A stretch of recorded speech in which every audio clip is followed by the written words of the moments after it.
everybody. I'm getting ready alone for family tea time because William and Elliot are trying to catch a really big spider we saw on the grass. So there's a lot of excitement going on. Today our story is going to be about a badger and a lot of other animals. Now, we really like reading stories about animals because you can learn such fascinating things about them. So William and Elliot love a badger, for example, and I've learned with them that a badger is the toughest animal in Africa. A badger can even be tougher than a lion. But we'll see if that happens in our story today. Now, in this story, there's going to be lots of animals. If any of these animals strike your fancy or you're curious about them, why don't you ask your mom or your dad to help you go on the internet and find documentary videos or interesting articles for children about these animals. It's so much fun to learn. We'll see you in a few minutes.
Honey, Honey, Lion by Jan Brett, a story from Africa. In Africa, the honey guide and the honey badger are partners when it comes to honey. The little bird follows a bee to its hive, and then she leads the honey badger there to break it open with its big, strong claws. Together they share the sweetness. And that is the way it has always been. Maybe this day Badger was hungrier than usual. Maybe he forgot about Honey Guide who showed him the way. Or he could have been thinking, my strong claws do all the hard work. Whatever the reason, that day Badger would not share. Honey Guide scolded Badger as he waddled back to the jackalberry tree, his tummy almost touching the ground. She fussed and fumed as he tried to fit into his burrow. Finally, she cried out for all the animals to hear, "No fair! No fair!" Soon all the guinea hens were broadcasting the news. Honey Guide is in a major rage! Honey Guide is in a major rage! But Badger didn't hear.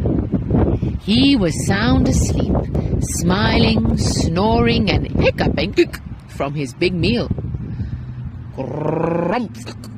Badger roared out the loudest hiccup of all, and in its deep, low rumble gave Honey Guide an idea. The next morning, Badger woke up hungry, his tummy as flat as a pancake. That's when Honey Guide flew by, heading for the great grey baobab.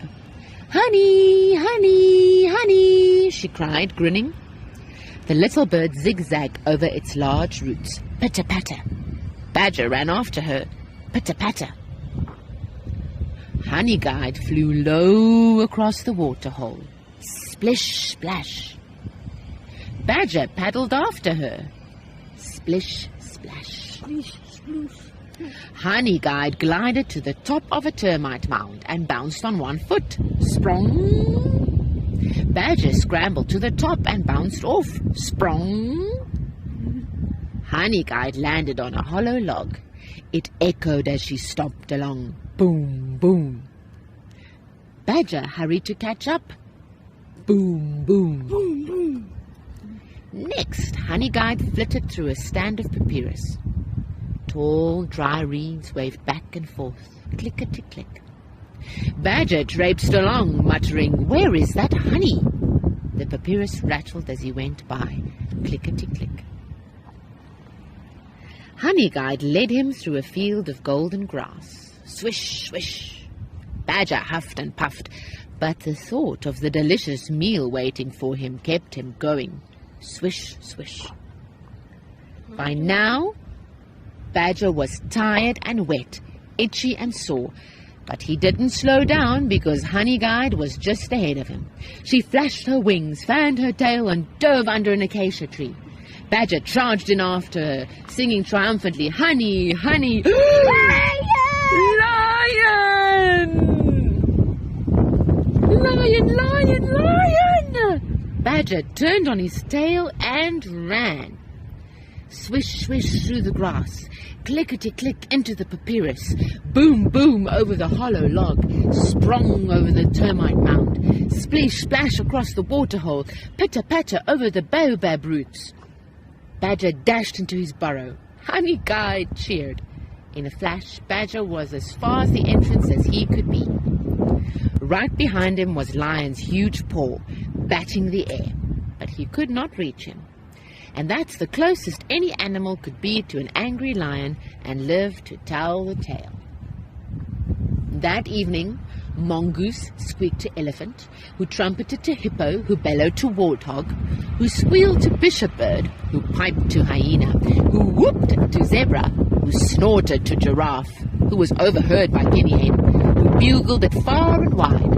It was the bush telegraph, and it said, "If Honey Guide leads you to a beehive, be sure and reward her, or next time she will lead you to a lion." That was a good story. The end. That was a really good story, huh? Thank you so much for joining us for our family tea time and reading time. You can send pictures and videos of your favorite books to GraceKidz, that's with a Z, at gracelife.co, not .co.za and not .com, or you can WhatsApp it to +27 21 880 0168. It would be awesome to hear from you and see what you're doing, and we might share it on tomorrow's program. Have a great day.